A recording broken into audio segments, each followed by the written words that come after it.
تعالى وانت نتكلم على احنا النهارده هنشرح ايه.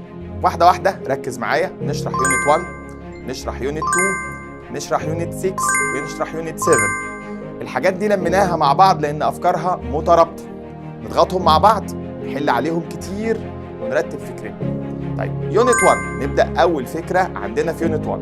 يونت 1 بيتكلم عن الباست تنسز، ازمنه الماضي. وازمنه الماضي 3 ازمنه: الماضي البسيط، الماضي المستمر، الماضي التام. ال3 ازمنه دول كلهم بيعبروا عن حاجه finished، انتهت، حاجه خلصت مش موجوده. ايه الفرق ما بينهم ما بين ال3 تنسز دول؟ ده اللي انا هشرحه دلوقتي. عايزك تركز معايا واحده واحده عشان لو جالنا سؤال في الفكره الاولى اللي هي الباست تنسز نبقى عارفين بتتاخد ازاي. نبدا باول تنس عندنا وهو زمن الباست سمبل تنس. ايه هو الباست سمبل تنس يا شباب؟ تعالى ناخد ندرس اول حاجه وهي الفورم. والفورم هو الشكل. احنا عندنا 4 اشكال لزمن الباست سمبل تنس. يعني ممكن يجي في الاثبات وهنا بنضيف للفيرب اي دي، او بنحطه في التصريف الثاني زي كلمه جو لما نيجي نجيب منها التصريف هتبقى went، او اي كلمه ليها تصريف تاني irregular يعني غير منتظم. انت عندك العادي بلاي بلايد، فيكس فيكسد، وورك ووركد، واتش واتشد. لكن بعض الافعال الريجولار زي سند تبقى سنت، زي كلمه مثلا زي بيلت تبقى بيلت. كده بنجيب التصريف الثاني. طيب ده في موضوع الاثبات. يبقى في الاثبات بنحط الفيرب بلس اي دي اور دي اور اي اي دي. طيب ده كده في شكل الاثبات. لو رحنا للشكل الثاني وهو شكل الجمله في حاله النفي، لما احب احط جمله في الماضي في حاله النفي بعمل ايه؟ قال لي يا مستر بحط didn't، ودي ثابته didn't، لكن بنحط معاها infinitive مصدر. يبقى I didn't send the email last week. last week دي بتدل على ان الحدث مش موجود، finished انتهى، لكن انا هحط معاه didn't فهحطه في المصدر. ما تقولش اصل مصدر يبقى مضارع، لا، مصدر عشان في didn't هي اللي استحوذت على الماضي. ده حاله الجمله المنفيه في الباست سمبل تنس. اما في حاله الكويستشن السؤال، ازاي اعمل سؤال بيعبر عن شيء في الماضي؟ عايز اسالك عن حاجه انت عملتها يسترداي، حاجه عملتها امبارح، يبقى هبدا السؤال بديد. بس خلي بالك برضه ديد بتستحوذ على الماضي، يبقى ديد والانفينيتيف برضه. يبقى الشكل الاول لو انا اتفقت معاك في الاثبات بستخدم الفعل في الماضي يعني متضاف له اي دي او في التصريف الثاني. في الجمله المنفيه بستخدم didn't والمصدر. اما في السؤال ببدا بديد وبحط معاه المصدر على الرغم من وجود كلمه يستر دي او اي كلمه بتدل على الباست سمبل تنس. الجمله النيجاتيف اللي احنا هندرسها تاني في يونت 6 ان انا ابدا بالاوبجكت بالمفعول. وفي حاله ان انا بدات بالمفعول يا شباب باجي عند الجمله هنا وعايز اقول ان الحاجه الاوبجكت بتاعنا ده اتعمل. يعني انا مثلا بقول لك اي بلايد فوتبول، يبقى الفوتبول ايه اللي حصل لها؟ الكوره ايه اللي حصل لها؟ اتلعبت. فكلمه اتلعبت دي معناها ان هحط فيرب تو بي قبل الفعل، وفيرب تو بي بحاله الباست هيبقى ووز او وير، وهحط معاه الايه التصريف الثالث الباست بيرفكت. تعالى وانت نتكلم على جمله المجهول. هندرس ده تاني في يونت 6. يبقى اول حاجه الباست سمبل تنس. مش عايز امشي من السلايد دون الا لما اكون مركز معايا. احنا عندنا 4 اشكال واحده واحده. الجمله المثبته يعني الفيرب متضاف له اي دي. الجمله المنفيه يعني هحط didn't قبل الفعل اللي في الانفينيتيف. الجمله الاستفهاميه يعني هبدا بديد. لما احب احط الجمله في الباسيف معناها ان هحط ووز او وير والتصريف الكام؟ التالت. ادي 4 اشكال بتوع زمن الباست. شفت ده؟ يبقى ده باست. امتى بقى اختار اشكال الباست دي؟ تعالى وانت نروح للحاجه الثانيه. امتى استخدم ده؟ بص يا مستر، عشان استخدم زمن الباست لازم يكون عندي 6 حاجات. يكون انا بعبر عن حدث بدا وانتهى في الماضي، حاجه خلاص فينيشد، واكون قوي محدد دون بتايم، مده محدده. يعني اكون انا محدد الكلام ده وقت محدد، حاطط كلمه تدل على ده. زي مثلا اكون حاطط قديم، تاريخ قديم بس قبله ان، او اكون حاطط في الجمله كلمه زي كلمه مين؟ ago، او اكون مثلا حاطط في الجمله بحاجه بعبر بيها على ان الحدث ده مش موجود زي last week. اذا واحد حدث بدا وانتهى في الماضي، ادي اول حاجه. يكون فيها تاريخ زي she visited London، حاطط انه معاها تاريخ قديم. I was in Alexandria a month ago، يبقى ago دي بحاجه قديمه. دي اول حاجه. او يكون الماضي بيعبر عن عاده او افعال متكرره حصلت معايا انا زمان، زي مثلا انا usually worked hard، انا دايما كنت بشتغل بجد. او مثلا واحد بيقول لي I always ate breakfast before I went to school، او she cooked lunch every day last week. مستر ايه ده؟ خناقه. every day دي جمله بتدل على البريزنت سامبل من وجهه نظر حضرتك.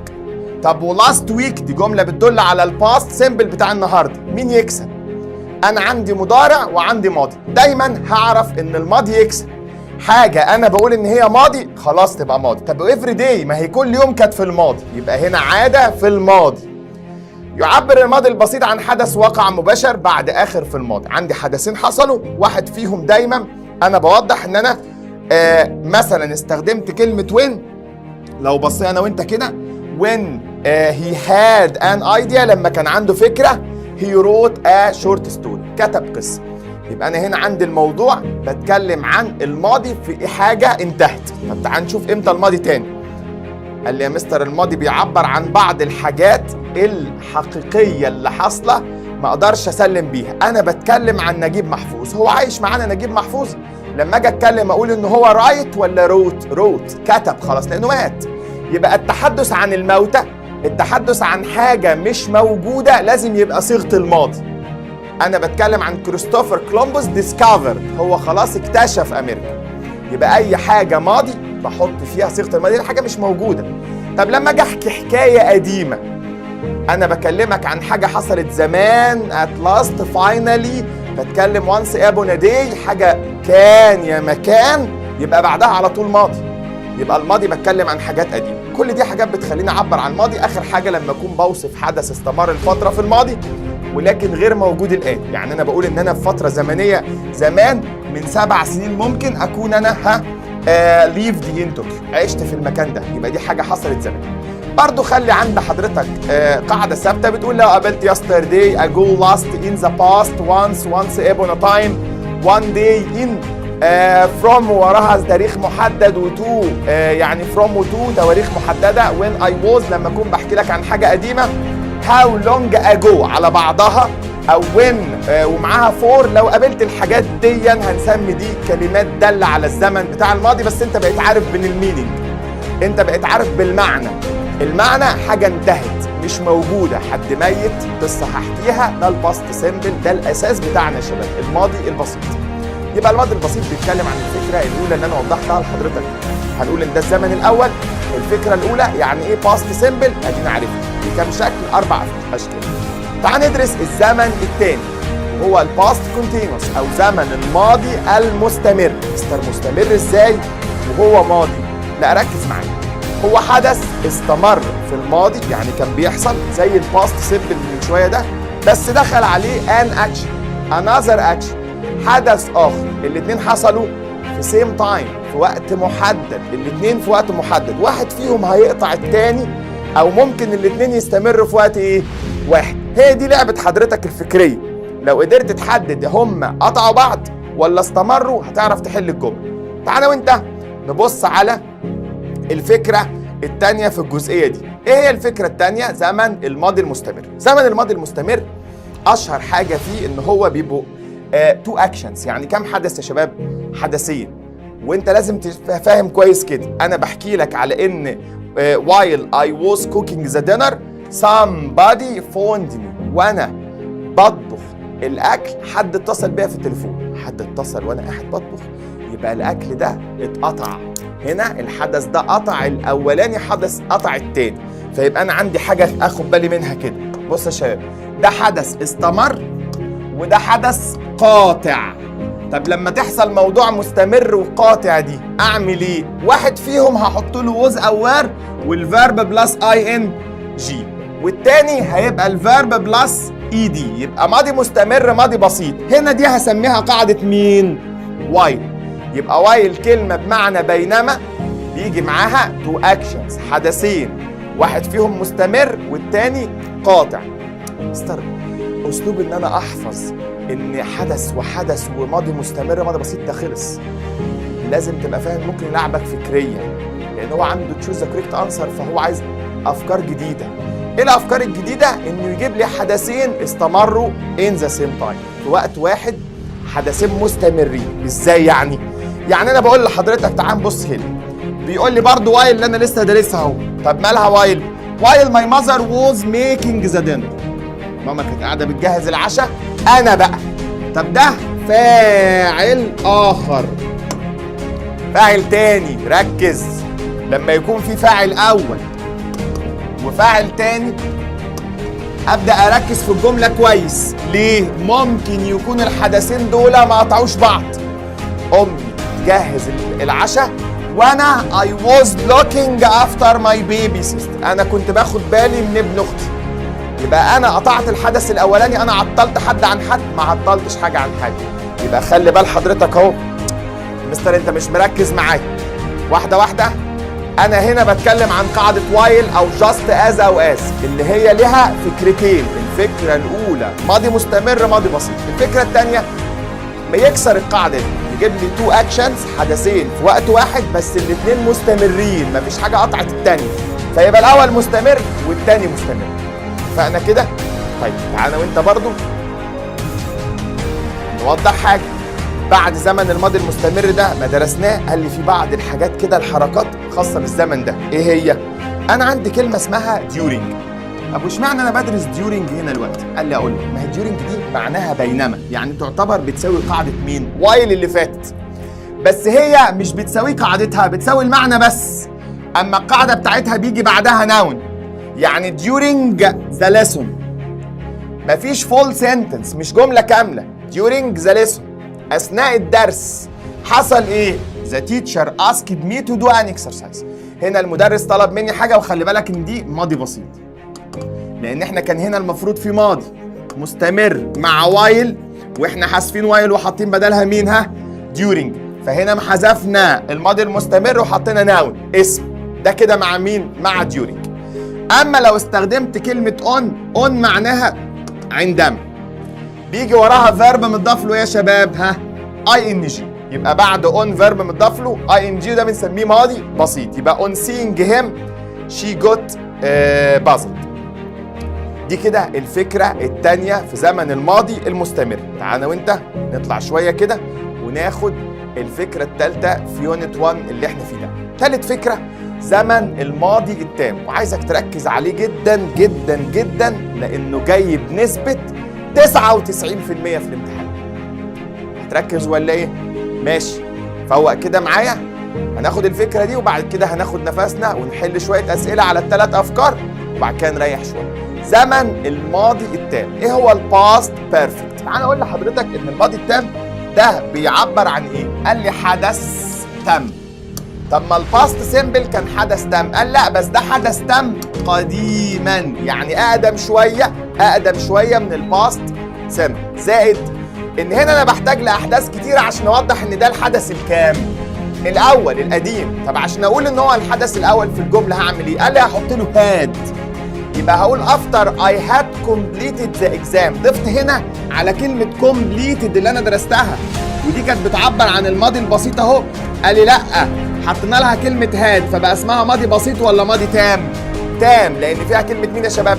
هاد. يبقى هاد completed هنا بعد افتر. يبقى دايما لما اقابل افتر في الجمله اللي هي معناها بعد، هيبقى بعد افتر ماضي تام، past perfect، حدث اول. الناحيه الثانيه هيبقى الحدث الثاني بتاعنا هو past simple، ماضي بسيط. يبقى بعد افتر عندي تو اكشنز، واحد فيهم قديم شويه بسميه الماضي التام، والثاني اسمه ماضي مين؟ ها؟ بسيط. طب تعالى اوضح لحضرتك حاجه قبل ما ارجع لك، قبل ما اخد الصفحه دي. بص يا شباب، انا عايز اوضح حاجه، ركز معايا كويس جدا جدا جدا في اللي انا هقوله. انا بقول لك when I arrived، لما وصلت. the bus had left، الاتوبيس مشي. طب خلي بالك ايه اللي حصل الاول؟ ده اسمه حدث اول، انا لسه قايل لك، وده اسمه حدث تاني. فلاحظ حاجه بقى، رتب معايا الجمله. لما وصلت ثانيا القطر كان مغادر ايه؟ اولا، يبقى I didn't catch it، ما ركبتوش لان هو غادر الاول وانا ركبت رقم كام؟ 2. يبقى موضوع حدث اول وحدث تاني ده لازم ابقى عارف عشان ممكن يجيب لي دي تشوز ذا كوريكت انسر. I didn't catch it ليه؟ انا ما ركبتوش ليه؟ لان القطر غادر قديما. ده هنا حدث قديما. طب وده حديثا. يبقى انا هنا ده اسمه ايه يا مستر؟ اسمه الترتيب. اخلي بالي حاجه اسمها الترتيب الزمني. اخلي بالي من الترتيب الزمني. When I arrived the bus had left I didn't catch it، ما مسكتوش، ما لحقتش اركب القطر. طب هات اللي بعدها. When I had arrived، لما ركبت قديما. نمبر 1. الناحية التانية أنا غادرت، أنا هنا the bus left، القطر غادر حديثا رقم كام؟ 2. أنا وصلت والقطر لسه مغادر، يبقى I caught it، أنا لحقت القطر. يبقى أنا فهمت من التتابع الزمني هنا والترتيب الزمني إن المينينج هنا مختلف، المعنى مختلف في الترتيب الزمني. موضوع حدث أول وتاني ده مش حاجة هبلة، لازم أركز عشان هو هيلاعبني في الامتحان. طيب برضه في حاجة تانية خاصة بموضوع الايه؟ الجزئية دي، ركز معايا. لما اجي اكلم حضرتك واقول لك ان انا مثلا عندي كلمة زي سو، يعني ايه كلمة سو يا شباب؟ لذلك. ويعني ايه بيكوز؟ يعني لأن. هنا ده اسمه الاستنتاج. ايه الاستنتاج ده؟ عايزك تتعود. هو انا لما اقول لك ان انا رحت المستشفى عشان كنت عيان، ايه اللي حصل الاول؟ اللي حصل الاول طبعا ان انت كنت عيان وبعدين رحت المستشفى، يبقى سبب وايه؟ ونتيجه. دايما السبب بيحدث بعده النتيجه. يبقى انا وانت نتفق ان السبب هيبقى ماضي ايه؟ تام. ليه؟ عشان هو ايه؟ ها؟ سبب حصل امتى؟ الاول. طب هنا ده هتبقى ماضي مين؟ ها؟ بسيط، عشان دي سبب ولا نتيجه؟ قال لي دي ايه؟ ها؟ نتيجة. يبقى دايما بعد بيكوز السبب اللي هو دايما ماضي مين؟ تام، وقبلها النتيجة عشان هي ماضي مين؟ بسيط. تعال نعكس مع سو. سو بعدها النتيجة اللي هي past simple، وقبلها هيبقى السبب اللي هو past perfect.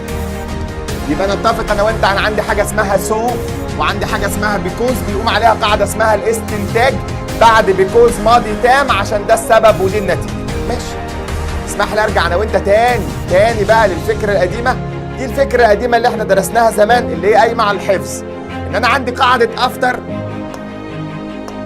افتر هنا بمعنى بعد، او as soon as بمعنى بمجرد ان. قاعدتهم بيجي معاهم حدث اول وبعديهم حدث كام؟ ها؟ تاني. الحدث الاول حطيت له هاد، هحفظ دي او هعرفها زي ما هي. بعد افتر ماضي مين؟ تام. خلي بالك لو شلنا السبجكت من قاعدة افتر هيجي وراها فيرب بلس اي ان جي، يبقى هنا هتبقى افتر completing فيرب بلس اي ان جي. طب تعال ندرس الحاجة التانية او الايه الفكرة التانية. بيفور بمعنى قبل. بيفور بيجي بعدها ماضي بسيط، الناحية التانية ماضي مين يا شباب؟ ها؟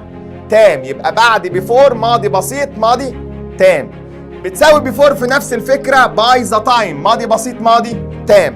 ادي بيفور هي جوت ذا جوب ذا مانجر هاد انترفيود هيم. خلي بالك ان انا هنا حطيت ايه؟ ماضي بسيط، والناحية التانية حطيت ايه؟ ها؟ باست بيرفكت ماضي تام. طب تعالى عند باي ذا تايم.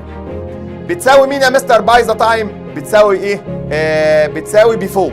نفس الفكرة arrived، الناحية التانية had cooked. يبقى دول عكس دول.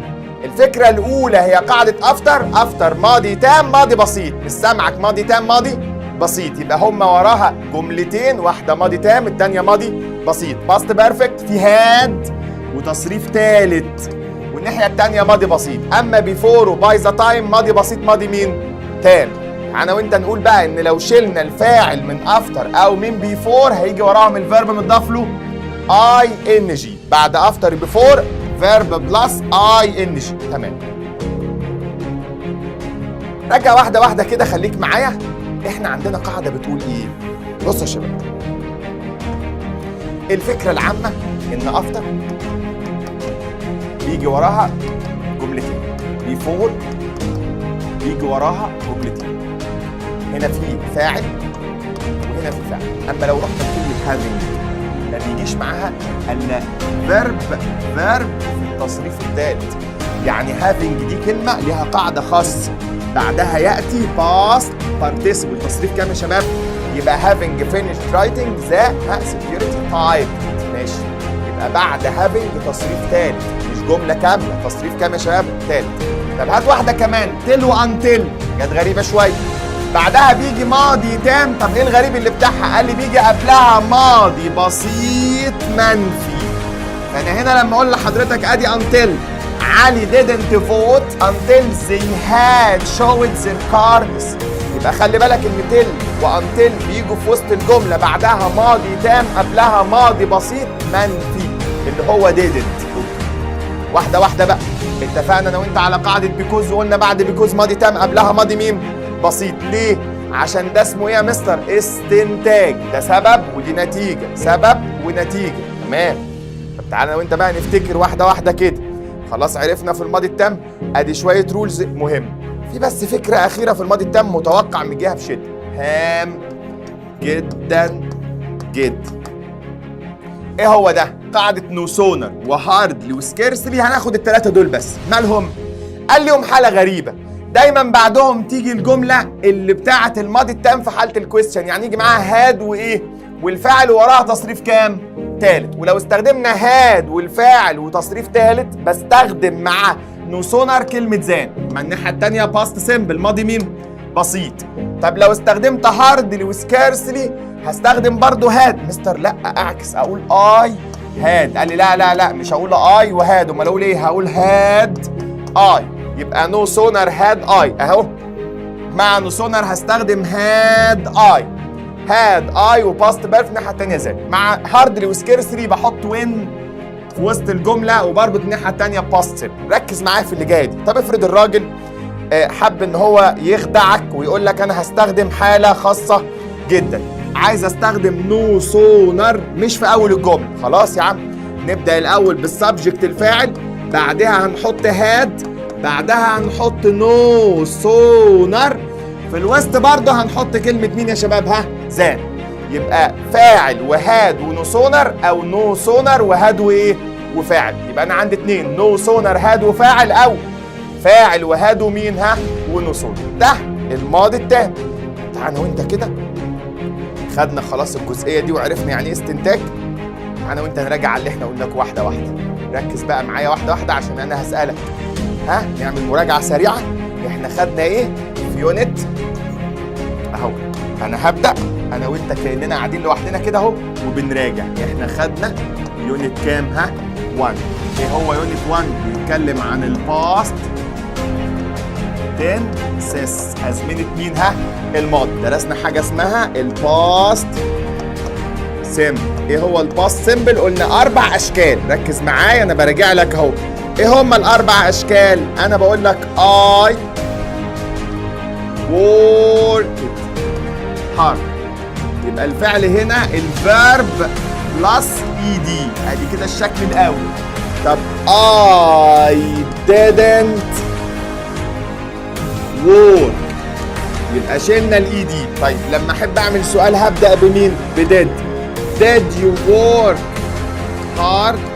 تمام، بدات بديد وحطيت انفينيتيف. طب عايز اعمل يا مستر الجمله باسف، هقول لك فوتبول.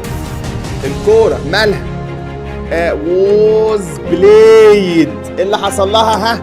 اتلعبت. يبقى دي كده الباست سيمبل بتاعنا. طب ماشي يا مستر، ايه تاني خدناه غير الباست سيمبل؟ خدنا حاجه اسمها الباست كونتينيوس، زمن الماضي المستمر. والماضي المستمر معناها ان هو 2 اكشنز، يعني كام حدث يا شباب؟ 2. الاتنين دول حصلوا في ايه؟ في وقت واحد. يا اما الاتنين واحد فيهم قطع التاني، يا اما الاتنين استمروا في وقت واحد. طب في الحاله دي ايه اللي بيحصل؟ اشهر قاعده عندي هي قاعده اسمها قاعده مين؟ وايل. هيجي بعدها ماضي مستمر، الناحيه التانيه هتبقى ماضي بسيط. ده في حالة لو أنا الحدث قاطع. طب لو الحدثين استمروا هيبقى وايل مستمر. يبقى مستمر بسيط أو مستمر بسيط أو مستمر إيه يا شباب؟ مستمر. طيب معلش ركز معايا، لو أنا استخدمت قاعدة من القواعد اسمها قاعدة وين، يجي بعدها ماضي بسيط والناحية التانية تبقى ماضي مستمر. ده لو استخدمت وين. آخر حاجة في الجزئية دي، لو أنا خدت كلمة اسمها during بيجي وراها noun، لو استخدمت كلمة اسمها on بيجي وراها verb متضاف له ing. ده الجزء التاني. طب تعالى وانت ناخد الجزء التالت وهو الباست بيرفكت. ايه هو الباست بيرفكت بتاعنا ده؟ الباست بيرفكت ده قلنا ان انا عندي تو اكشنز، حدثين بينهم تتابع زمن، يعني فيهم حدث اول وحدث كام تاني. دور حضرتك تحدد. انا قلت لحضرتك لو انا استخدمت كلمة افتر بمعنى بعد فهيجي بعدها ايه يا مستر؟ هيجي بعدها باست بيرفكت. يعني هقول لك I had worked، انا اشتغلت ماشي، وبعدين الناحية التانية هستخدم باست simple ماضي بسيط، بعد ما اشتغلت I earned، انا كسبت. طيب لو عكست الدنيا دي وما استخدمتش افتر، استخدمت بدلا منها كلمة before، فبص before هتبقى العكس، هتبقى past simple، والناحية التانية هتبقى past perfect. يعني هقول لك هنا I earned ده فعل مضاف له دي، الناحية التانية I had worked، معرفش عكس. ده الأول أنا اشتغلت بعد كده كسبت، أما التاني بيقول لي قبل ما أكسب أنا إيه اشتغلت. يبقى ده اسمه الباست بيرفكت. حاجتين عكس بعض، حدث أول حدث تاني أو حدث تاني حدث أول، ودرسنا ازاي انا وانت فهمنا يعني ايه استنتاج ويعني ايه ارتب الجمله. طب تعال نطبق على الكلام الجميل اللي احنا قلنا عليه ده واحده واحده كده. انا وانت اول سؤال بيقول لي شي نقط سبيس وحط هنا كلمه مين يستر دي. ماشي انا عارف انت شايف الاجابه، بس شك في الاجابه دي عشان خاطر عايزك تشك في الاجابه، ممكن تبقى اجابه خاطئه. لما اقابل كلمه زي كلمه مين يستر دي وهي جمله واحده ما فيهاش فكرتين، فكره واحده، يبقى على طول اختار باست سيمبل كوكت. طب ليه ما اختارش كوك؟ مفيش حاجه بتدل على المضارع، وكوكينج ما تنفعش اصلا لوحدها. طب ما قيس كوكينج هي مستر ام وايز وار، ماشي ما هي الجمله باست سيمبل يا شباب، يبقى اختار ايه؟ كوكت. ادي واحده. تاني جمله هنا لقيت تو سنتنس جملتين وده رابط، لما اقابل رابط ومعاه جملتين ابدا اركز بقى. طب الرابط ده بمعنى ايه؟ قال لي بمعنى قبل، جايب معاه فكرتين. الاولى هنا مستخدم ماضي بسيط، ادي بسيط اهو، وهو بيقول لي قبل ما يحصل الماضي البسيط يبقى اكيد كان حدث اقدم منه ماضي تام، يبقى هاد فينيشد. اجابه صحيحه دي برضه. شك في الاجابات واحده واحده. طب while I not TV he arrived، هنا قال لي لا بعد while بستخدم مستمر، اثناء ما انا كنت بتفرج تبقى was watching، اثناء ما انا كنت بتفرج. طيب نمبر 4، تعالى وانت نروح لرقم 4. he looked tired yesterday because he had slept، هو شكله تعبان لانه كان عيان، شكله تعبان دلوقتي لانه كان عيان الاول. ماشي خلي بالك من ضمن العلامات لازم تبقى عارفها ذا داي بيفور دي علامه على ان استخدم الماضي التاني. طب when I walked up it، اثناء ما انا كنت موجود بتمشى، اللي حصل كانت was raining، المطر بتمطر، مستمره المطر، تمام كده.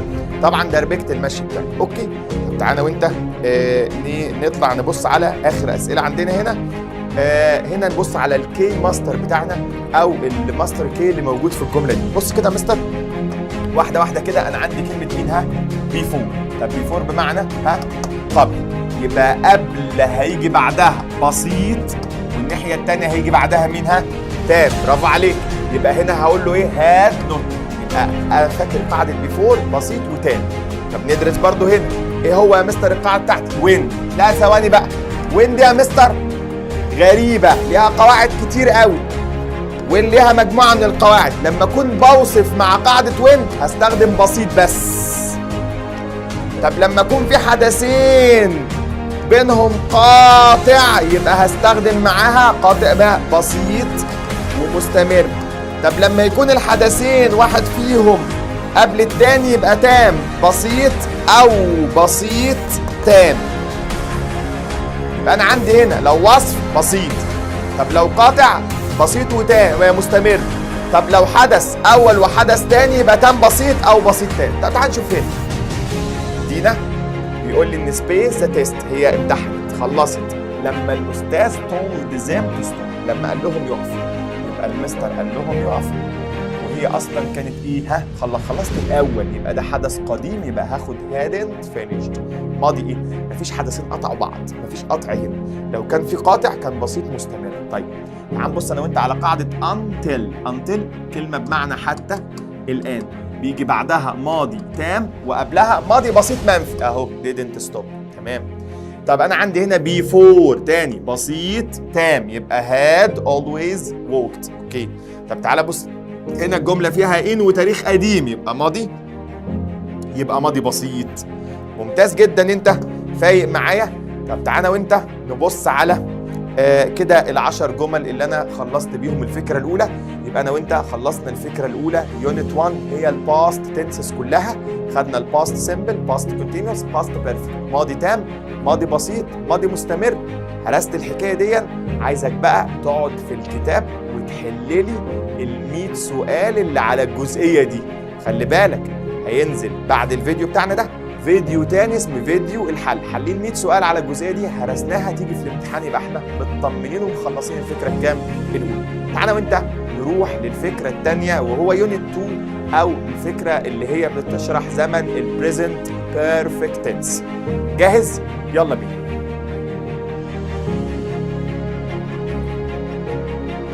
طيب بص شويه، البريزنت بيرفكت تنس زمن المضارع التام. ايه هو المضارع التام؟ اولا هو اسمه مضارع بس تم، زي يا مستر تم ده يبقى باست، زي ما خدنا في يونت 1 ازمنه الباست. قال لي ما هو لسه تم حالا، لسه حاصل دلوقتي. خلاص يا مستر، يبقى لما تيجي كلمه ناو استخدم الزمن ده. قال لا، ناو ده لسه هيحصل، لسه مستمر. اما هنا هستخدم بعض الكلمات اللي بتدل على ان الحدث ده لسه خلصان حالا دلوقتي.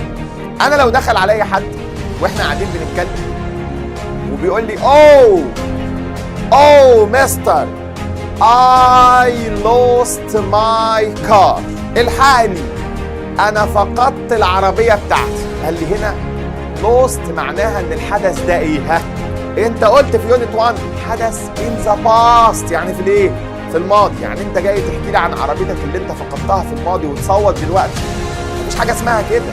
لكن لو دخلت عليا واحده بتقول لي الحقني I have lost my car، have lost معناها انا لسه مش لاقي عربيتي حالا، عشان حطت في الجمله بتاعتك هنا. ركز اهو، عشان دخلنا في الجمله have او هاز معناها ان الحدث ده حصل امتى؟ حالا. يبقى مجرد اضافه لكلمه زي ما جابها السنه اللي فاتت في اختيارات ثانويه عامه، بتدل على اندهاشي ودهشتي ان الحاجه لسه حاصله دلوقتي، فلازم يبقى الجمله فيها هاف او هاز تصريف كام؟ تالت. يبقى هو الباست بيرفكت، حدث انتهى حالا، ضفنا فيه هاف او هاز تصريف كام؟ تالت. طيب ايه بقى الكلمات اللي تعرفني دي؟ خلاص يا مستر، يبقى دي كلمه داله. في كلمات تانية غير كلمه في كلمات تانية يا شباب، زي كلمه ايفر، زي كلمه نيفر، زي بعض الكلمات اللي هندرسها دلوقتي. تعال ندرس اول حاجه وهي كلمه ايفر. امتى استخدم ايفر وبتستخدم فين؟ ايفر لما بستخدمها لازم استخدم معاها هاف او هاز، يبقى ايفر يستخدم معاها هاف او هاز. بس خلي بال حضرتك، ايفر تستخدم مع الكويستشن، مع السؤال. يبقى هاف يو ايفر سين ا كروكودايل، هل انت شفت الكروكودايل؟ قال لي هنا بستخدم كلمه ايفر وهي ايفر بمعنى ابدا. تستخدم واحد في السؤال زي هاف شي ايفر فيزيتد اس، تستخدم في السؤال، او تستخدم رقم 2 في الجمله اللي خاصه بالتفضيل. لما استخدم في الجمله ذا بيست، ذا تولست، ذا لارجست، او استخدم مثلا كلمه ادي ذا تولست اهي، عشان في ذا تولست فانا قلت اي هاف ايفر، ما استخدمش نيفر مع التفضيل. يبقى ايفر مع الاستفهام او التفضيل. تعال نستخدم الكلمه الثانيه وهي كلمه نيفر، برضو من الكلمات الداله على الزمن ده. بتستخدم كلمة نيفر في حالة النفي. طيب هي بتنفي بس بيجي قبلها دايما هاف او ايه؟ هاز. ليلى هاز نيفر فيزيتد لندن، عمرها ابدا ما زارت لندن. طب ما استخدم ايفر، قال لي لا، ايفر ما بتستخدمش مع الاجابه. ايفر في السؤال، نيفر في الاجابه. ايفر في السؤال، نيفر في الاجابه. تمام. تعالى وانت نبص على الكلمه اللي بعدها. طبعا كلمه جاست. كلمه جاست اصلا كلمه بمعنى حالا، فانا بقول لك يو كانت ميت علي، مش هتعرف تقابل علي. ليه؟ والله علي دلوقتي ماله؟ هاف جاست ليفت، اصل علي غادر خلاص مشي. طب مشي امتى؟ جاست. يعني ايه جاست؟ حالا. عشان كده حطيت مين؟ هاز. ما كنتش اقول ان هو ليفت بس. لو قلت ان علي ليفت غادر بس، هنا علي ده غادر بس، اصبحت ماضي مين؟ بسيط. مفيش حاجه بتدل على الماضي البسيط هنا. امال ايه يا مستر؟ قال لي الجمله هنا بتدل على البريزنت بيرفكت، عشان كده استخدمت هاف او هاز. الكلمه اللي بعدها هي كلمه already. I have already seen this movie. أنا already اتفرجت على الموفي ده. أنا اتفرجت عليه حالا. هنا كلمة already بتيجي مع الجملة التعجبية أو بتيجي مع الجملة العادية برضه في وسط الجملة. نمبر 3 رقم 3 بعد have أو بعد has. ماشي. هناخد اللي بعدها كلمة yet، دي بتيجي مع النيجاتيف سنتنس، الجملة المنفية. قال لي has you checked your email yet. يبقى يت تأتي مع الجملة المنفية أو السؤال. لما يكون في سؤال أو جملة منفية يبقى 1 يت بتيجي مع السؤال آخر السؤال، 2 يت بتيجي مع الجملة المنفية. يبقى المنفية أو السؤال باخد فيها يت. عندي ليتلي وريسنتلي وأب تايب أب تل ناو وكلمة سو فار، دي كلمات دايما تيجي في آخر الجملة. دي كلمات دايما تيجي آخر الجملة. خلاص كده؟ تعالى وانت نبص على برضو الفكرة اللي بعد كده. في كلمة اسمها this week أو this month أو this year، برضو بيجي آخر الجملة وبيدل على وجود have أو has. يبقى أنا وانت خدنا الجزئية الثانية اللي بتتكلم عن have أو has. أشهر حاجة في have أو has أو أشهر كلمتين هي كلمة يا شباب اسمها since وكلمة اسمها for. لو شفتهم لازم استخدم have أو has، بس ركز معايا. since دي كلمة تحب have أو has، يعني قبلها have أو has والباست participle تصريف كام؟ تالت. بس since بقى بيجي بعدها إيه؟ شوية حاجات. إيه هم يا مستر؟ تاريخ، يجي معاها يا مستر مدة زمنية بس بدون أداة. يعني إيه بدون أداة؟ ما أحطش معاها ولا آن ولا ذا. يبقى مدة زمنية بدون أداة. مدة زمنية بدون. طب وافرض أنا حطيت في المدة الزمنية أداة زي أو ذا، لو حطيت أو أن أو ذا أستخدم فور. يبقى هنا دي مدة زمنية بس بإيه؟ بأداة. يبقى دي بأداة ودي إيه؟ بدون أداة. طب إيه تاني؟ تاريخ، ممكن أستخدم مع سينس كلمات اللي خاصة بزمن الباست سيمبل. زي إيه يا مستر؟ سينس يسترداي، سينس وين، سينس زين. سينس معاها كلمات زمن الماضي. ممكن اجيب معاها يا مستر الشهور، الساعات، بعد ايام يبقى انا هنا بجيب مع سينس الحاجات دي، وهي بتدل على نقطه البدايه. تعال عند فور. قال لي فور معاها فور معاها المده الزمنيه لو جمع. مده زمنيه جمع او مده زمنيه بدون اداه. مده زمنيه بدون ايه؟ اداه. ده الفرق بين سينس وفور. لكن عندي هنا حاجه برضه هنقولها على سينس لوحدها. تعالى وانت لو هتكلم على سينس. بص يا مستر، سينس بقى الكلمه نفسها لو جت لوحدها كده ومعاها تو سنتنس، جملتين، هحطها في اول الجمله او هحطها في وسط الجمله. يجي معاها ايه؟ قال لي يجي بعدها على طول ماضي بسيط. الجمله الثانيه منها تبقى مضارع تام. انا بص انت كده الجمله الثانيه منها تبقى مضارع تام. يعني انا لو كتبت سينس يجي معاها ماضي بسيط، الجملة الثانية هتبقى مضارع تاني. يعني since I arrived I have مثلا ايه هنا استخدمنا كلمة since بعدها ماضي بسيط مضارع تام. ده حالة since. لو حطيتها في وسط الجملة يجي بعدها ماضي بسيط ويجي قبلها مضارع تام. يبقى سنس ليها شكلين في اول الجمله، ماضي بسيط مضارع تام، او سنس بعدها ماضي بسيط قبلها مضارع تام. ده قاعده سنس في وسط الجمله. طيب تعالى وانت برضو نقول حاجه. لو استخدمنا هاف لو استخدمنا هاف ومعاه بن، او هاف ومعاها جن، يبقى هاف جن معناها ان الشخص ده راح فرنسا جن ولسه ما رجعش، لم يعد. اما لو استخدمنا هاز ومعاها بن، have been to France، يبقى he has visited France before، يبقى راح وايه رجع. يبقى لو رجع هستخدم ايه؟ لو ما رجعش هستخدم كان. اوكي، خد نفسك بقى، الفكره دي فكره صغيره. تعالى وانت نراجع على اللي احنا قلناه كله واحده واحده. احنا خدنا ايه؟ خدنا البريزنت بيرفكت. ايه هو البريزنت بيرفكت؟ بيتكون من ايه يا شباب؟ قال لي بيتكون من واحده واحده كده. زمن البريزنت بيرفكت بيتكون من هاف او هاز والباست بارتيسيبل، تصريف كام؟ تالت. طب بيدل على ايه؟ واحد، حدث تم حالا. ركز معايا. I have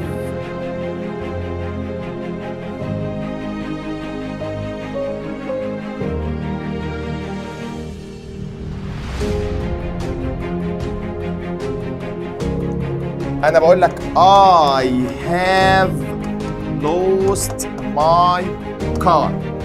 طيب هنا لو أنا حطيت قبلها تعجب يبقى ده حدث تم حالا، ده لسه حاصل. تمام كده؟ او لما اتكلم مع حضرتك ده كده رقم واحد. ركز بقى، لو انا بكلمك مثلا في I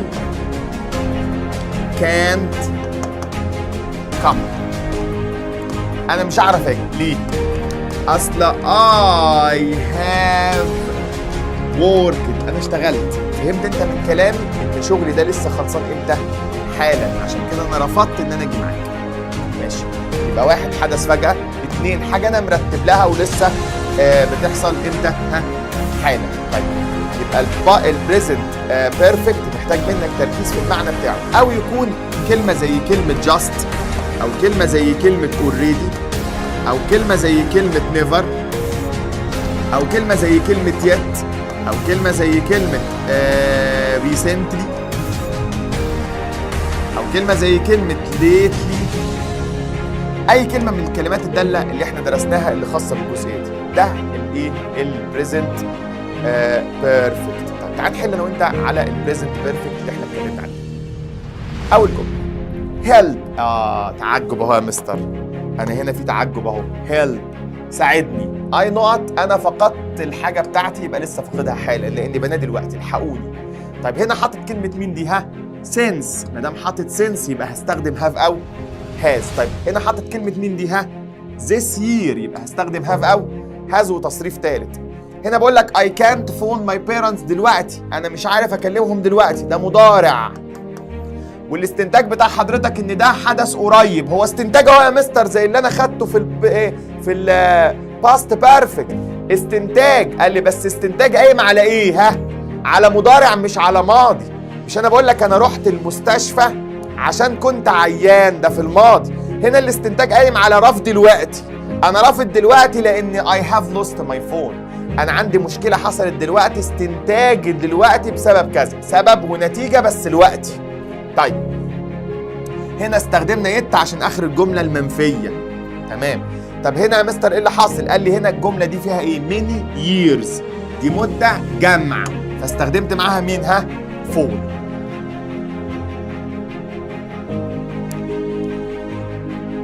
لما اقول لحضرتك ادي سؤال اهو، لما يكون عندي سؤال هاف وانا في الجمله بتاعتي عايز اختار من الاختيارات دي، طب ما انا لو في اخر السؤال هستخدم يت، ده اخر السؤال، بس ده مش اخر السؤال، خلاص ما تنفعش. طب ماشي يا مستر خلاص، طب ما استخدم كلمه نيفر. قال لي نيفر مع الاجابه، امال مين مع السؤال؟ ايفر، يبقى ايفر مع السؤال في وسط السؤال. طب this is the most interesting، ايوه ده تفضيلي، بستخدم مين؟ ever. يبقى هنا برضه هستخدم عشان حالة تعجب have او has. طب هنا الجمله فيها كلمه مين يا شباب؟ ها سينس في وسط الجمله، بعدها بسيط، قبلها تام، هي دايما معاها تام، يبقى هاف او هاز.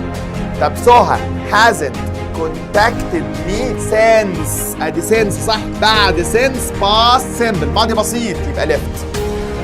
اوكي يلا يا شباب رجعنا تاني مع بعض اهو واحده واحده. احنا هندرس بقى مره واحده يونت 6 ويونت 7 لان هما فكره واحده اسمها الباسيف. الباسيف هو موضوع سهل جدا. انا بقول لك مثلا I visited my uncle، انا زرت عمي، يبقى عمي ايه اللي حصل له؟ اتزار. I wrote a book، انا كتبت كتاب، يبقى الكتاب ايه اللي حصل له؟ ها اتكتب، عايز اقول اتكتب، اتقرا، اتباع، تم شراؤه. اقولها ازاي دي؟ عشان اقول الحته دي في الانجليش قالوا لا، ما دام الجمله بدأناها بالاوبجكت يبقى هنضيف عليها شويه حاجات. ايه الاضافات اللي انت هتضيفها يا عم عشان تعبر عن ان الجمله دي معكوسه؟ مركزين على الاوبجكت مش مركزين على السبجكت بتاع الجمله. انا بقول ان الجفرنمنت الحكومه builds new schools، بنت مدارس جديده. عايز اقول المدارس ايه اللي حصل لها؟ اتبنت. اقولها ازاي؟ قال لي الاول لازم تبقى عارف ان انت هتستخدم فيرب تو بي عشان تعبر عن الباسيف. هنعمل اضافه لفيرب تو بي. ايه فيرب تو بي ده؟ فيرب تو بي ده اللي هو ام وايز وار. فيرب تو بي ده اللي هو في الباست ووز وير، اللي هو كلمه بينج او بين او بي نفسه، ده فيرب تو بي. هعمل بيه ده؟ قال لي هضيفه على الجمله. هي دي الاضافه اللي هتضيفها على الجمله بتاعه الباسيف. يعني اي جمله هحولها الباسيف هضيف فيها دول. ايه ده؟ اضيف فيها كلهم؟ قال لي لا، مش هضيف كلهم ولا حاجه. انا هضيف يا شباب، هضيف واحده من دول حسب الجمله. ايه بقى حسب الجمله دي؟ تعال اقول لك بقى ايه حسب الجمله دي. الاول انت عرفت الاضافات، تعال نقولهم مع بعض تاني.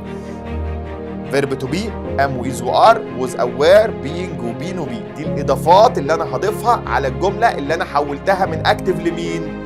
لباسيف. طيب تعال نشوف اضيف ايه بقى امتى. الاول ندرس اول زمن. انا عندي زمن مشهور او معروف جدا اسمه البريزنت سمبل. البريزنت سمبل ده المضارع البسيط ده اللي هو الجمله العاديه. ان انا مثلا بقول لك ان انا عندي واحده اسمها نهى، ونهى دي كوك.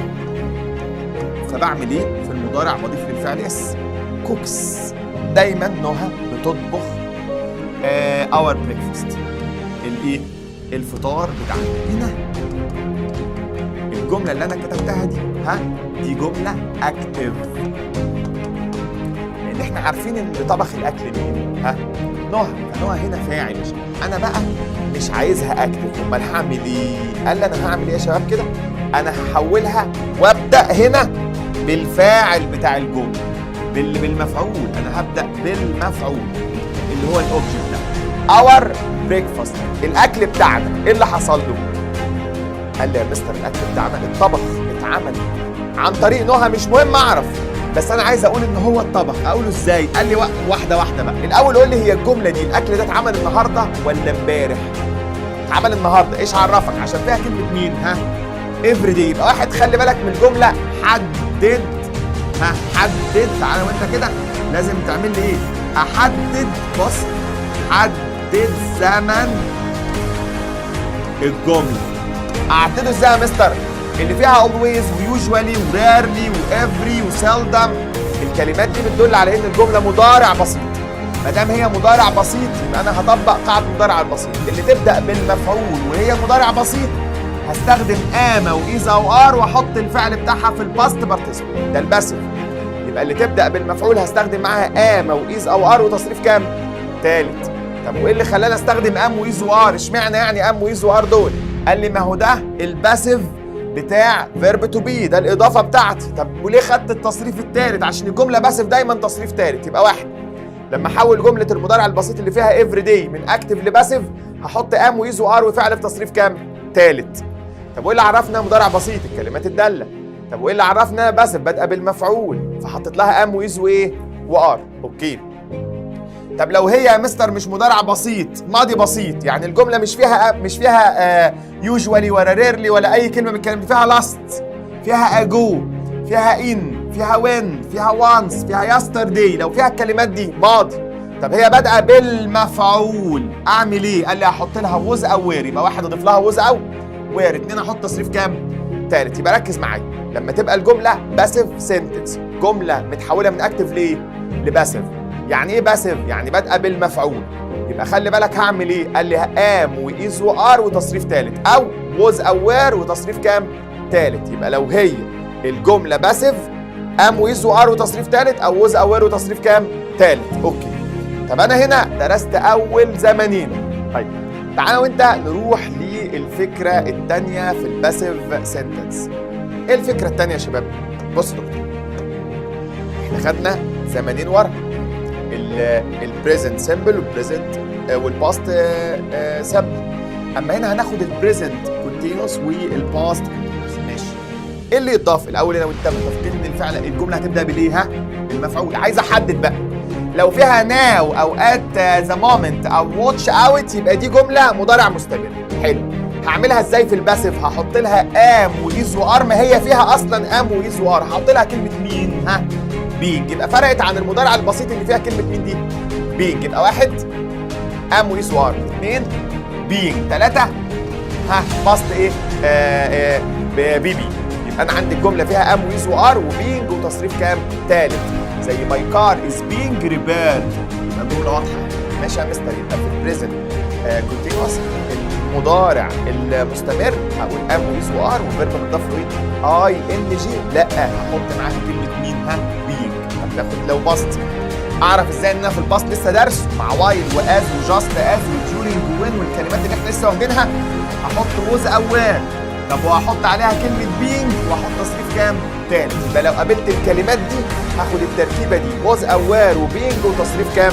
تالت. طيب يعني وانت لو خدنا ازمنه البريزنت بيرفكت والباست بيرفكت، انت لسه حالا دارس ان البريزنت بيرفكت اللي هو هاف او ايه؟ ها؟ اللي هو هاف او هاز يا شباب، لسه دارسينه. ده البريزنت بيرفكت هاف او هاز. عشان احوله من اكتف لباسيف هحط له كلمه مين؟ بين. يبقى واحد هاف او هاز، اثنين بين، ثلاثه تصريف كام؟ ها؟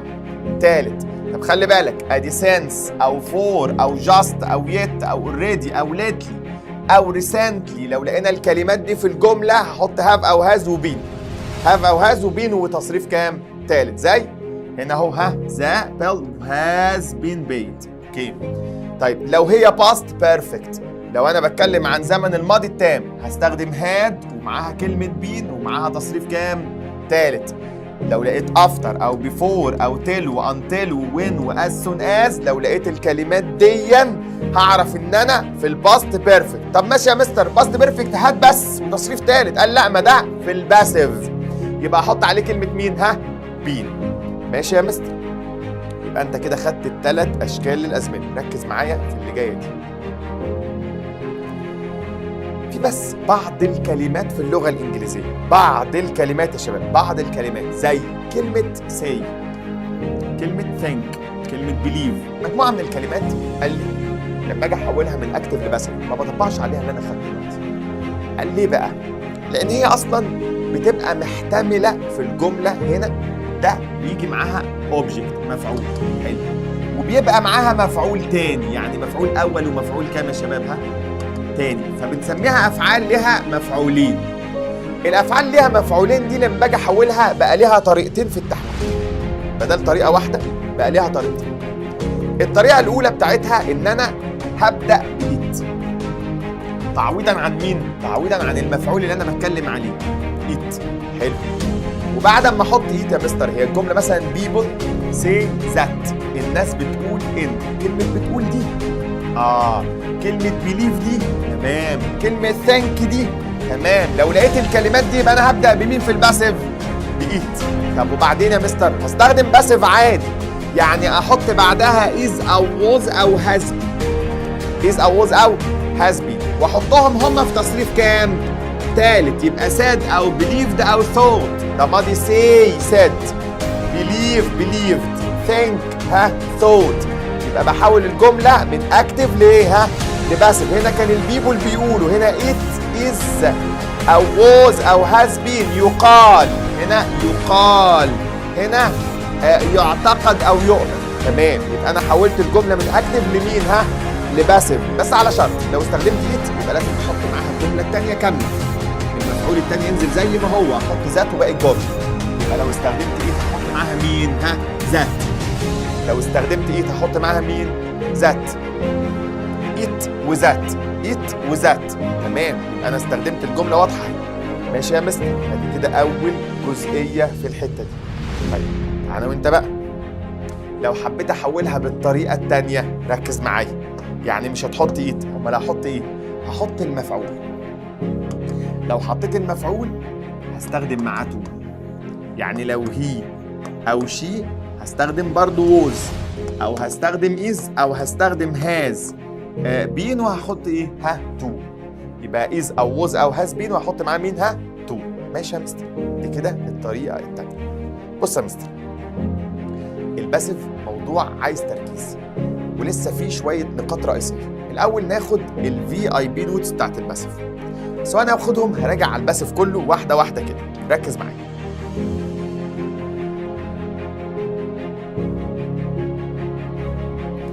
اول حاجه انا اتفقت انا وانت ان الباسف يعني الجمله بتاعتك تبدا بالاوبجكت، يعني بالايه؟ ها، بالمفعول. بعد كده بضيف فيها فيرب اسمه فيرب ايه يا شباب؟ ها، فيرب تو. حددت زمن الجمله وابدا احط الجمله بتاعتك فيها فيرب تو. يبقى اشكاله ايه؟ هي اشكاله احنا قلنا ام او از او ار او ووز او وير، ها، او كلمه بينج او كلمه بين او بي. حلو. الخطوه 2 ان انا هاجي احط الجمله في الباست بارتيسيبل، تصريف كام؟ ها، ثالث. احط الجمله بتاعتي في التصريف الكام؟ الثالث. ماشي، ده كده الباسف، مفعول وفيرب تو بي وتصريف ثالث. لازم احدد زمن الجمله عشان اعرف اختار من دول. حلو. ايه الحاجات الغريبه اللي ممكن تقابلني في الباسف؟ اولا احنا ما خدناش كلمه ويل او كلمه كان او كلمه مي او كلمه ماست، دول بنسميهم الموديل فيربس. الافعال الناقصه لما تحولها من اكتف لباسف ما بترضاش يجي قبلها ام واز وايه وار. يعني عايز اقول از بي، از ويل، از كان، ما ينفعش، بحط فيرب تو بي بعدها. يبقى الافعال الناقصه فيرب تو بي بايه؟ ها، بعدها. فاقول ويل بي وراها تصريف كام؟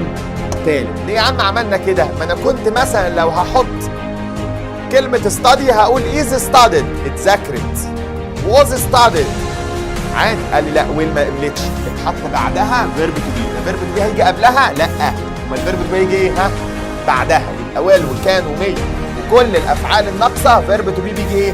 بعدها. ماشي، ركز معايا، خلي بال حضرتك اهو قبل ما نحل. ايه تاني؟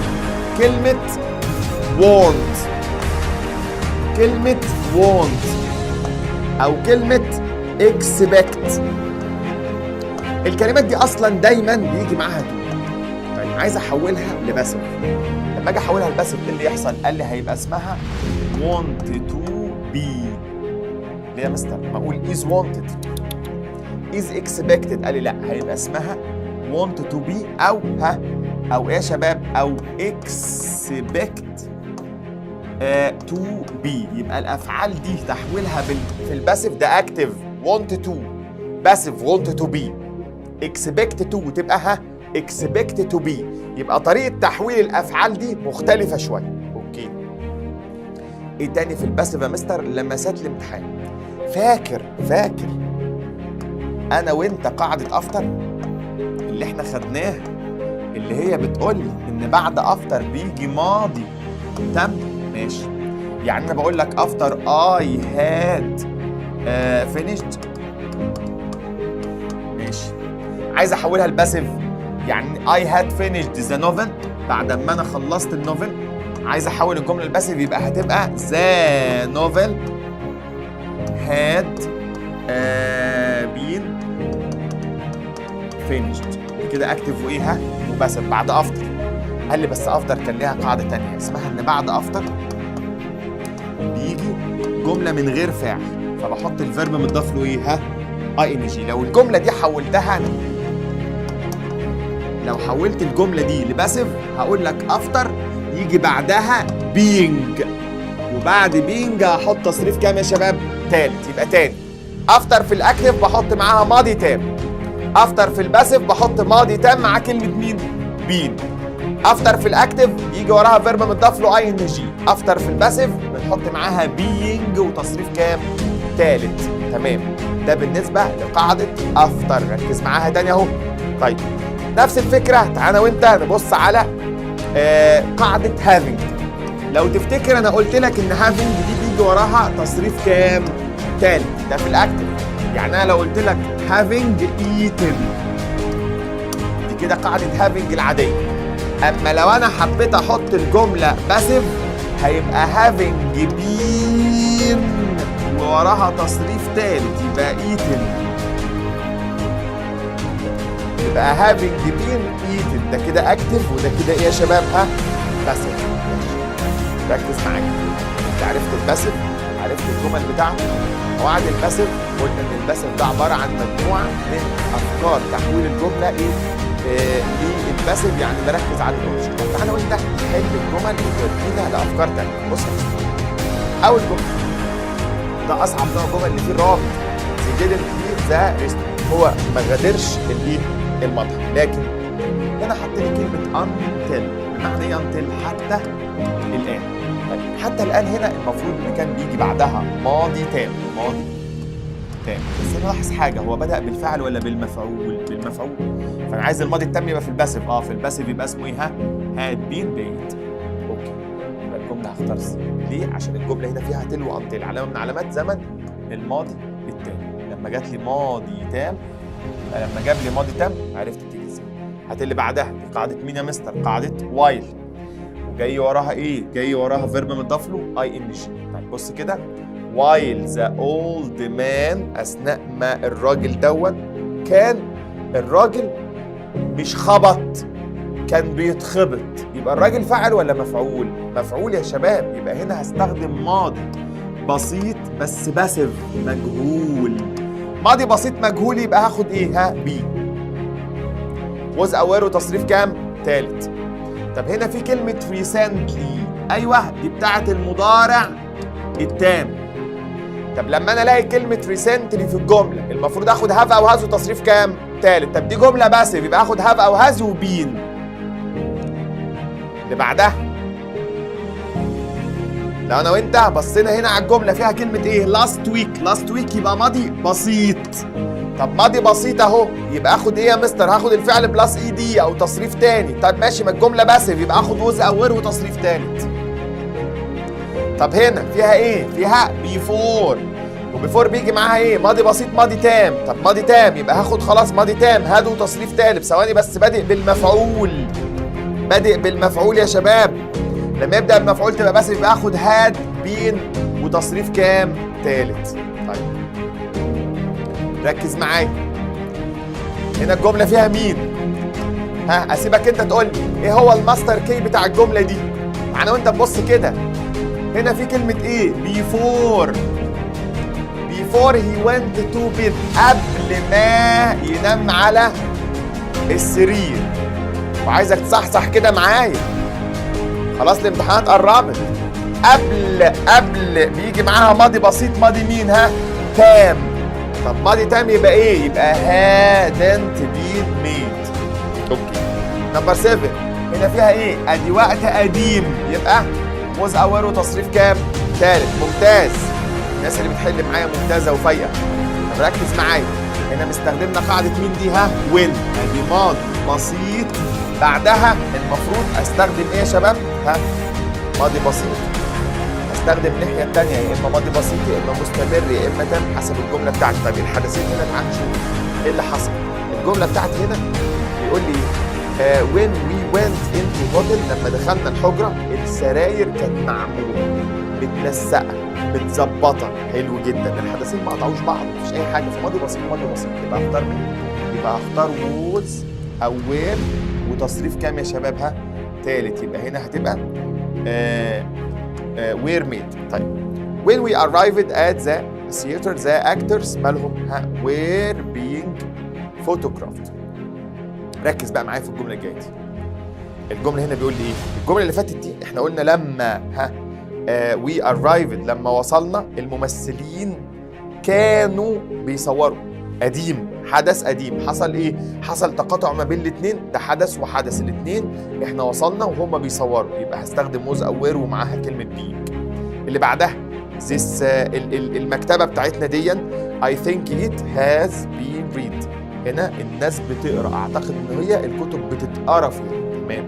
يبقى لو بصينا يا شباب كده نبدا الجزئيه الثانيه وهي جزئيه الفوكابلري، الكلمات. احنا عندنا كلمات يونت 1، كلمات يونت 3، كلمات يونت 6، وكلمات يونت كام؟ 7. تركز عشان الكلمات عليها درجه كبيره جدا.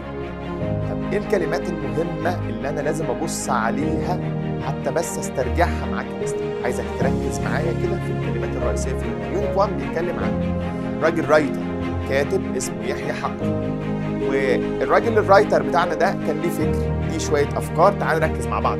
بص يا مستر، يحيى حقي كان راجل يصنف ان هو بايونير. يعني ايه بايونير؟ يعني رائد، من الرواد في الكتابات العربيه. كتب من ضمن القصص اللي كتبها، كتب عن الديسابلد بيبول، الاشخاص المعاقين. كان ليه مجموعه من البليفز، المعتقدات. كان ليه مجموعه من البليفر، الناس اللي مؤمنين بيه، البليفرز. كان بيكتب عن الكاستومز، العادات المجتمعيه. كان بيكتب عن الاولد فاشن، الحاجات القديمه في المجتمع. يحيى حقي راجل كافح عشان يوصل ان هو يبقى من رواد الادب. كان ليه ستايل. يعني ايه ستايل؟ يعني اسلوب كتابه. عدى مجموعه من التشالنجز، التحديات اللي خلته من رواد الادب او التراث العربي. هو يعتبر من الناس اللي عملت ديفلوب، يعني تطوير، طور الكتابات العربيه. دي الفوكابلري بتاعته. عنده بقى مجموعه من الحاجات اللي خلته كده. من ضمن الكفاح انه كان بيدور على بابلشر ناشر القصص بتاعته. اغلب الكتاب بيدوروا على بابلشر ينشر القصص بتاعتهم، ده موضوع صعب جدا. فيحيى حقي كافح في ده، كتب قصص كتيره اغلبها ميد. ركز معايا اهو. ميد انت، يعني عمل، تحولت، يتحول بينا. في قصص من قصصه زي البوست مان، المستقبل، اتحولت انتو فيلمز، اتحولت بقت افلام. ده يحيى حقي بتاعنا. فالفوكابلري دي طبعا مهمه جدا. اشهرهم هنا كلمه اسمها كونفيوزد. كونفيوزد معناها متحير او مرتبك، ولما بتضيف دي لصفه من الصفات بتعود على اشخاص، يبقى هو اللي كان كونفيوزد، مش قصصه كانت كونفيوزد. لو هتكلم عن قصصه، لو قصه من قصصه كانت محيره للناس هضيف ING. تمام؟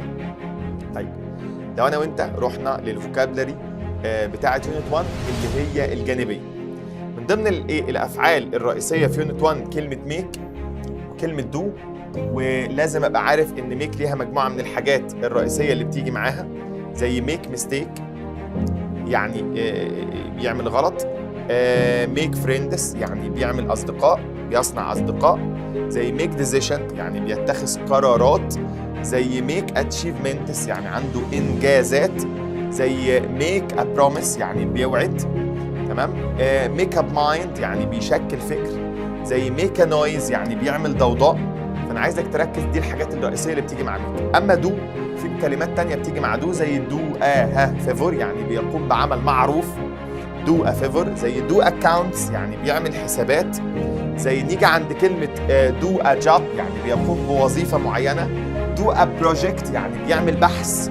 يبقى كلمه دو في كلمات معينه بتيجي مع دو، عايزك تحفظ لي ميك ودو لان هم مين جدا. دي الحاجات الرئيسيه اللي في يونت 1. هنروح لكلمات يونت 2 الرئيسيه. يونت 2 كان بيتكلم عن واحد من التيتشرز، المعلمين. وانا مش هتكلم عن نفسي بقى. التيتشر ليه دور طبعا في المجتمع قوي جدا، بس هو بيقول لك ان المدرس ده انسباير، ملهم، هو اللي بيحاول او بيساعدك على انك توصل للتارجت بتاعك. فلازم يبقى هو عنده اعدادات وصفات وحاجات معينه تبقى فيه. انا قلت لك ان المدرس لازم يكون انفلوينشال يعني مؤثر. المدرس لازم يكون انسباير يعني ملهم. المدرس لازم يكون جنتل يعني لطيف، كويس، فاهم. جيف جولز بيديك اهداف، عنده بلان، بيساعدك انك يكون عندك خطه. دي الكلمات مرتبطه بالمدرس اللي بيقدم لك فريش ايدياز، افكار جديده. طيب وهو بيتكلم عن المدرس بيقول لي ان واحد من المدرسين دول اللي هو عبد التواب، وده راجل بيحكي لنا القصه بتاعته، بيحكي الموضوع بتاعه، وهو كاتب قصه بيتكلم عن المدرس.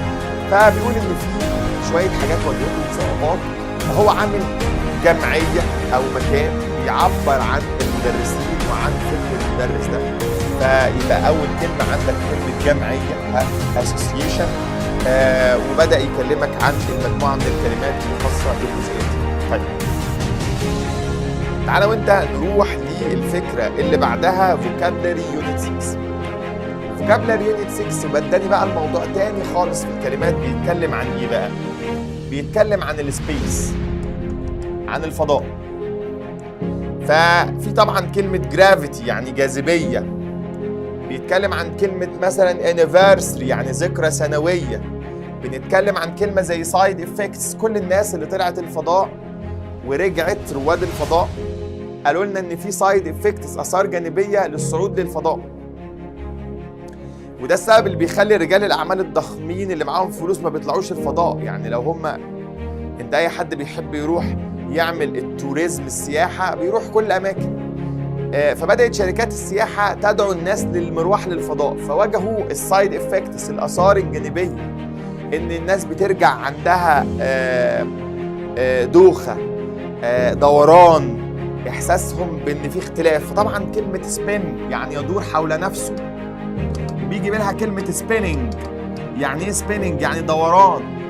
فانا عايزك برضو تبص لي على الكلمات دي. بيحس الشخص اللي راجع من الفضاء ان هو ويتلس، ما عندوش وزن، لان في الفضاء نو جرافيتي، زيرو جرافيتي، مفيش جرافيتي، مفيش جاذبيه، فالموضوع بيبقى صعب يا شباب. طب هتركز لي على الفوكابلري بتاعت يونت 6 والفوكابلري بتاعت يونت 7 ويونت 7 كلمات. وطبعا كلمات مهمه، انت عشان تحصل على الكلمات او على الشيت اللي خاص بالكلمات هتلاقي PDF تحت الفيديو بتاع حضرتك تقدر تعمل له داونلود بسهوله جدا، لان انت محتاج تحفظ الكلمات دي كلها. او تقدر ان انت يبقى معاك الكتاب بتاعنا اللي لامم كل المحاضرات، ال5 محاضرات، تقدر تحصل برضه عليه عن طريق التواصل مع الارقام بتاعه الواتساب عشان تبقى معاك الفوكابلري دي وتقعد تحفظها بالتفصيل. بس انا هنا بجيب لك شورت نوتس يعني باختصار لبعض الكلمات. طبعا من اشهر الكلمات اللي في اليونت هي كلمه بريشر يعني الضغط. برضه في زيرو جرافيتي، في مفيش جاذبيه. كلمات مرتبطه شويه ببعض، 6 و7 مرتبطين بموضوع الفضاء شويه. طبعا كلمه امرجنسي الطوارئ من اشهر الكلمات اللي هنا، وهي كلمه اباوت. انا عايزك تراجع برضه كلمات يونت 7 كده. انت خلصت الفور يونتس بتوعك، خلصت الافكار بتاعتك، خلصت الفوكابلري بتاعتك. الشيت بتاعك الحاجات دي هتلاقيه تحت الفيديو بتاعك. نزل الشيت، خد الكتاب المجمع اللي فيه 5 محاضرات على بعض. لكن كده ما لسه ما خلصناش، عايزك بقى تبدا تركز وتبدا تحل سؤال على الجزئيه. طيب محاضره الشرح اللي جايه نزلها لحضرتك بعد اسبوع، مفيش وقت، لكن دلوقتي عايزك تشتغل معايا في الكتاب. طبعا الكتاب ده اللي هو فيه الاسئله بتاعت الكتاب كله شوف ذا كوريكت انسر، على الجزء بتاع المسج القطعه. الكتاب ده فيه 5000 سؤال على المنهج بالاجابات بتاعتهم. عايزك يبقى معاك الكتاب، هنبدا مع بعض فيديو حل 800 سؤال ان شاء الله. هقابلك على خير في فيديو الحل.